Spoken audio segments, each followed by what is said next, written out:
Hello and welcome to this I Teach Stamping video tutorial. Today I'm going to show you an easy way on how to tie bows. And I know a lot of you cringe when you think of the idea of having to tie a bow for yourself. And my stampers are really spoiled because I normally do it for them. But I'm often asked how in the world I do it because apparently I make it look kind of easy. I will be the first to admit that I was bow challenged for many years. I'm going to show you how I learned and help you get over your fear of bow tying if you have any. Now, one of the things that I disliked when I first started tying bows was that I started with a piece of ribbon, you know, whatever size it was, and it was either too short, too long. I didn't know what length I needed it to be. And so here's what I came up with after years and years of frustration. So I'm going to start with the ribbon, and I'm going to keep it right on the spool. This way I'm not wasting any ribbon. I'm simply going to make a knot, I'm going to make a loop and hold it in my right hand. So that's all I did, is just pinch between my fingers there. Then I'm going to make another loop and hold it with my left ear. So a lot of people refer to this as the bunny ears method of like tying your shoelaces when you were a kid, but I didn't learn that way. So I just make loops. I'm going to crisscross them, and you see this circle part right here? That's where I'm aiming for. So I'm going to take whichever ribbon is on top, and I'm just tying it in a knot. And I'm going to make that loop come through that hole. So there it is right there, and I'm going to pull. Now, this is where a lot of people get frustrated. This one looks pretty good, but let's say it was all jibber-jabbered up.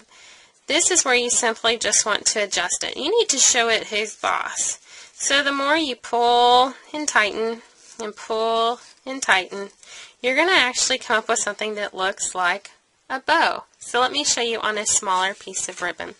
You're going to use the exact same principles. So right there off the spool, I'm going to take it in my right hand and make a loop. Take it in my left hand and make a loop. I'm going to cross them and then tie it in a knot. So I'm just going to tuck that loop over and put it through that hole and pull. See right there? Not looking very good. So I'm going to pull and tighten and pull and tighten. Now the other reason that I grabbed this ribbon is because this is a single-sided printed ribbon, so on the back side there's nothing. Well, that's not the kind of bow I want whenever I'm done. So when this is nice and loose, so let me pull on these, and to make your bow a little bit more loose, just pull it. It's going to make it smaller, but it's also loosening it up. Now I'm going to give the back of this ribbon just a twist. And what you want is for it to twist underneath this part right here. So now I'm going to hold it the way I want it to finish and tighten. And this may take a couple extra steps of adjusting and tightening, but the more you play with it, the more you have that perfect bow, even with a single-sided printed ribbon. So this is something that you can use for your cards or your scrapbook pages.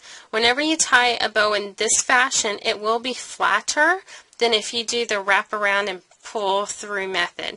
So it's not going to stand up as high on your cards and your scrapbook pages. So it'll save you on postage and then also not make your scrapbook page like this thick. So I hope you've enjoyed this quick tutorial on how to tie a quick and easy bow. Remember, you can learn more by visiting www.iteachstamping.com. Have a great day.